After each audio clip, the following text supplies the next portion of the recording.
Magandang araw mga palangga. Ngayon gumala na naman kami dito sa patubig. Ayan, tuwang-tuwa na naman yung aking mga kiddos. Ayan. Pumatong pa talaga dyan sa semento. Ayan siya guys. Ayan. Oh. Tuwang-tuwa talaga sila pag nandito kami sa labas. Ayan na guys, naglakad-lakad na kami. Ayan. Lakad-lakad lang yan siya guys. Kasi mahirap mag ng takbo kasi may mga bata na kasama. Ayan. May tinuturo dyan guys yung papa nila na may eroplano daw. Wala naman kaming nakikita. Ayan. Yan, gustong gusto nila yan siya o kunin yung bulaklak ng ipil-ipil. Ayan, pinaglalaroan nila yan. Ayan, naglakad na nga kami guys. Ayan, merong karugtong nung pinaglalakaran namin. Ayan, mga lubak-lubak pa siya. Wala pa siyang semento. Ayan, maputik. May mga lubak siya na may tubig pa nga eh. Ayan. Lakad-lakad lang ang aking mga bulilit. Kasi pupunta kami doon guys sa tinatawag nilang tatlong butas. Sa dulo nito yun doon kami pupunta. Kaso nga lang yung kalahati ng kalsada, ayan siya, lubak-lubak pa, di pa siya na semento. Ang kinaganda lang dito guys, kasi sagana yung mga palay ng tubig, ayan galing doon sa irrigation niya. Ayan, tatawid dito sa kabila. Kaya yung mga palay ang tataba. Yan, mga healthy siya. Ang ganda green na green talaga. Ayan na guys ang daanan namin maputik. Ang kulit pa nitong aking isang anak. Ayan, muntik nang malaglag.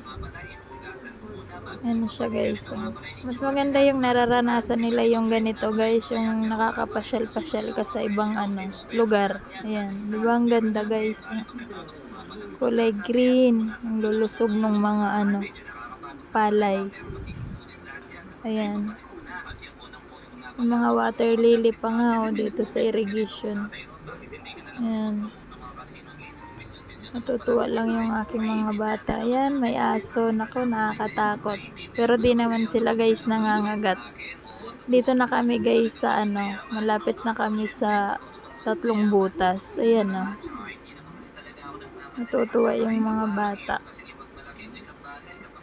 Ayan siya guys. Sarap lang maglakad-lakad pag ganitong hapon. Hindi na siya mainit. Ayan siya. Nakakalibang. Ayan. Ayan siya guys. Dito na kami sa tatlong butas. Yung sinasabi nila. Ayan siya guys Ayan. Ang gaganda ng palay. Green na green. Marami dito guys mga namamasyal din. Dati nung kami lang, parang kunti pa lang. Ngayon parang ang dami na, wala ka nang mapagpwestuhan. Ayan siya guys Ang ganda. Pabalik na kami guys. Ayan, dumana naman kami uli dito sa maputik at lubak-lubak. Ayan siya guys Binibilisan lang namin maglakad kasi merong mga dumadaan na nakamotor, kulong-kulong. Yung minsan may mga sakay na mga pagkain ata ng baka or kabayo. Yun siya guys, malapit na kami doon kung saan nakaparking ang aming motor. Di na namin siya dinala sa ganyan kasi mahirap pag ganyan. May mga batang angkas. Ayan siya guys, malapit na kami. Ganda ng araw. Ayan siya guys. Dito na kami sa may semento. Ayan. Ang kulit ng anak ko. Tatakbo-takbo kasi merong dadaang yung may dalang Yun pagkain natin ng kabayo or baka yan. Ayan siya guys. Yan siya, pagkatapos kain nila, merienda, nakakita na naman ng ice cream. Mag-ice cream na naman daw sila. Walang kabusugan tong aking mga bulilit. Ayan siya guys.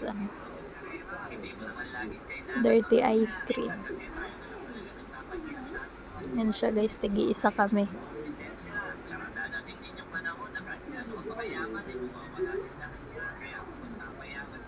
Ayan siya guys, so natawa kami kasi may dumaan na kalabaw. Ang lalaki, nakakatakot. Yung sungay niyo, ang laki. Ayan yung kalabaw. Pag nasa labas ka, marami ka talagang nakikita. Ayan siya guys, pauwi na kami. Pauwi na ang mga person. Ayan siya guys. Pauwi na kami niyan.